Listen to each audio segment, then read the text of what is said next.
今日係5月8號星期四，幫講出聲即日快遞同大家分享美國前總統鬧現任總統嘅美式民主花生。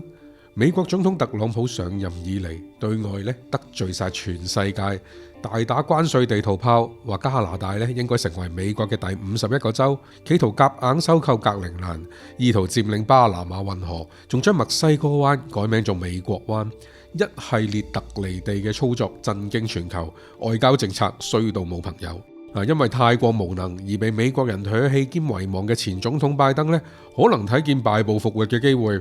佢接受英媒 BBC 專訪，呢個亦都係佢卸任之後第一次受訪，大罵特朗普嘅外交政策，質疑邊有總統會咁樣講㗎？呢個唔係我哋嘅本性。佢又批評我哋追求嘅係自由、民主同埋機遇，而唔係沒收 AKA 掠奪。拜登又批評特朗普放棄一切，令佢擔心歐洲將對美國嘅確定性同埋美國喺世界上嘅領導地位失去信心。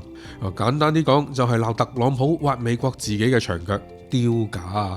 拜登任上就將美債搞到36萬億美元嘅巔峰，又搞出世界經濟通脹，然後佢仲好意思企喺個媒體搭出嚟嘅戲棚上邊，避過內政嘅問題，大罵特朗普嘅外交掠奪。